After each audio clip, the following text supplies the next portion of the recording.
Hello all, welcome to my channel. In case you are watching for the first time, this is a channel on engineering studies focusing more on electrical and electronics engineering.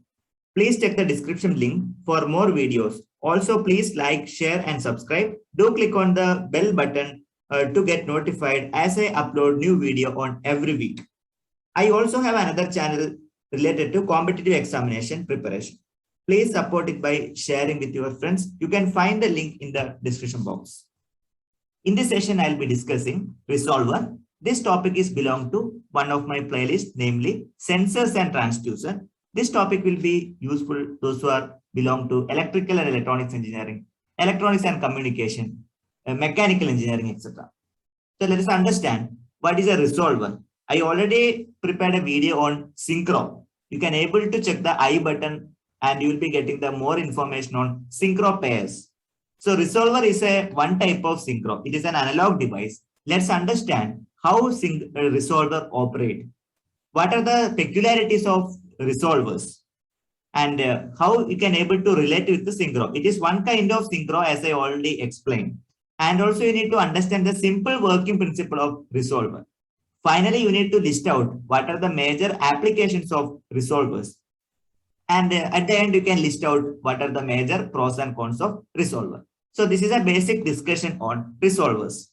First of all, let us understand what do we mean by resolver. Okay, so moving on to the discussion, you know that a resolver is an electromagnetic transducer that can be used in a wide varieties of position and velocity feedback application, which includes a light duty or light servo, light industrial or heavy duty application. That means it is basically electromagnetic transducer. Obviously, there will be electrical part and the magnetic section because the magnetic coupling will come into picture. Okay, so here we are going to use electromagnetic coupling.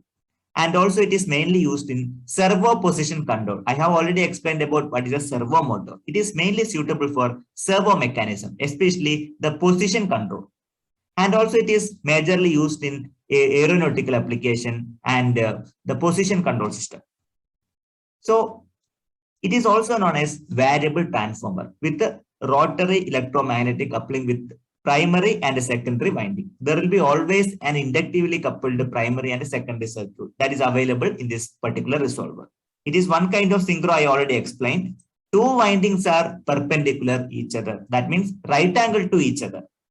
Okay, especially for stator and rotor winding, how they constructed means both are 90-degree apart. Okay, construction will be 90-degree. I'll be showing you the typical diagram so that you will understand. But just a moment, I'll be showing you how the stator and the rotor winding look like. So please observe the diagram. See, as I told you that, as you can able to see, the winding of the rotor winding, you can able to see, it is perpendicular. So this is a stator winding. Both are perpendicular. You can able to see very clearly. And always remember that in resolver, the primary and the secondary circuit that will be coupled, inductively coupled each other. So this is a typical view of resolvers. And also you can able to see whenever I'm going to explain the working, I'm going to explain with this diagram. Okay, so we can able to see the winding, how the winding, rotor winding, it is 90-degree each other. And stator winding also you can able to see both are 90-degree each other. It is very clear from the diagram. Let me continue the introduction part.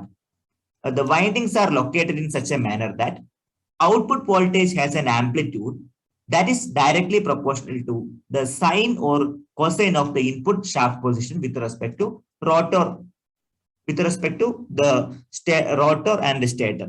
That means the shaft, your mechanical shaft that is directly coupled with the rotor. With respect to the rotor angle, the output voltage is getting varied. So the output voltage, let me call output voltage E. E is directly proportional to sine theta. Sometimes it will be directly proportional to cos theta. E is the magnitude of output voltage. It will be directly proportional to cos theta also. Depends. Okay. Depends on the designer, you can able to make out.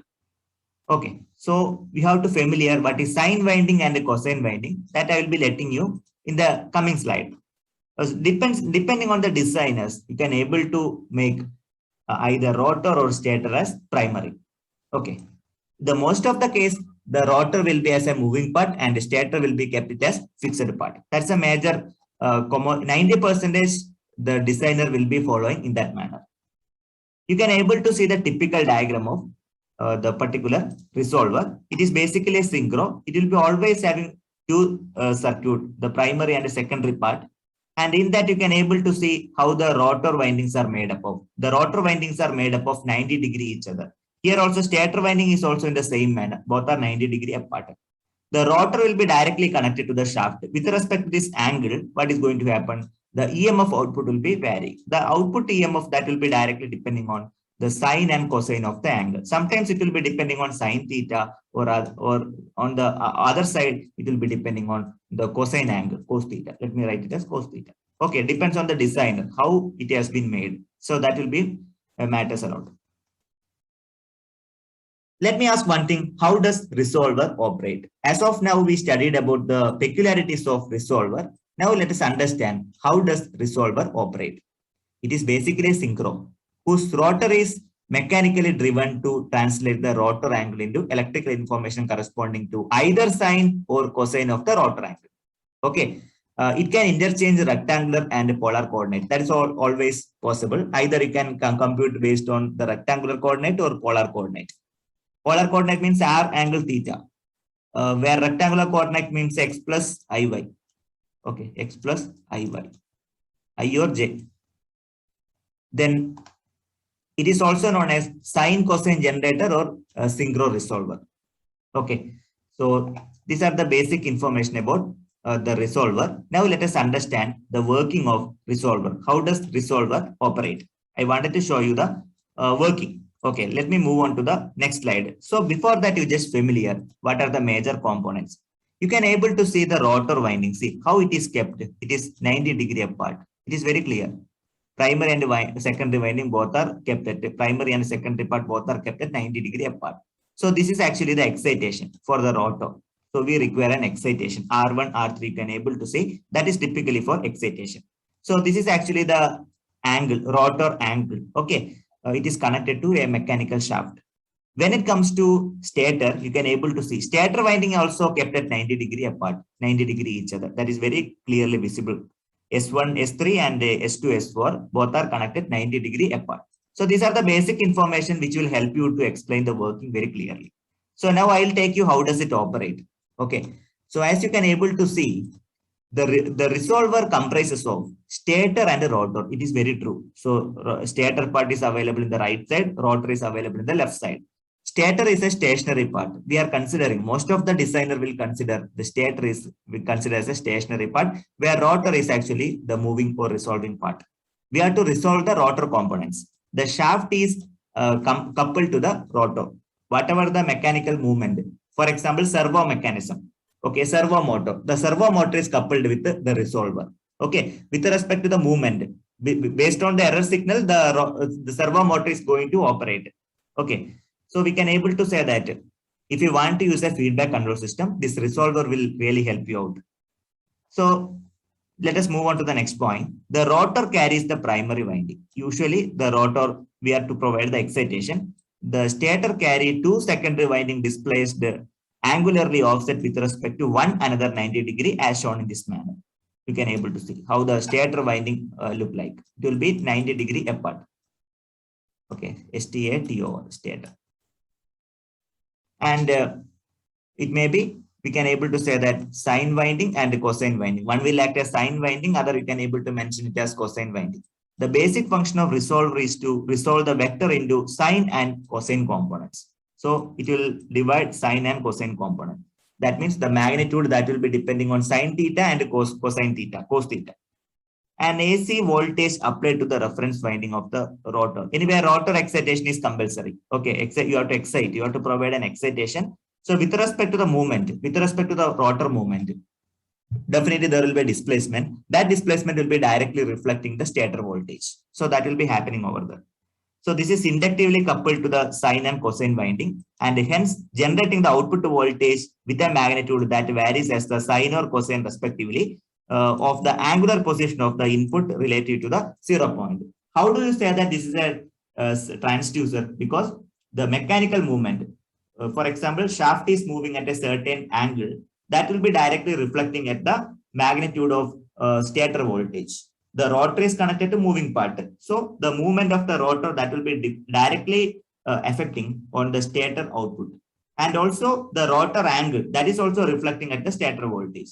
Either it may be cosine angle or sine angle. That is why it is called a resolver. Obviously, we can call it as a synchro. So resolver is one kind of synchro. Always we cannot able to correlate, but almost 80% is belong to it is basically a synchro only. And if you want to know much more about synchro, I made almost half an hour a long video on synchro, and it will be available in the description box. You can able to go through that. Okay, so please recall what is a synchro. As I have already mentioned, you are going to provide an excitation to the rotor winding. Okay, and you have to see the voltage across two stator windings. See, the first one is actually a sinusoidal function, sine wave. Okay, sine function. And let us look at the voltage across the another winding. It will be cosine. Clear?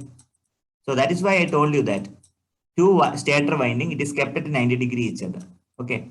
And one will act as the sine function, other will act as cosine function. You are able to get the voltage across two winding in terms of sine and cosine. So that is another speciality of resolver. That is one of the remarkable point. But in case of normal synchro, it is not like that. The winding arrangement is not in this manner.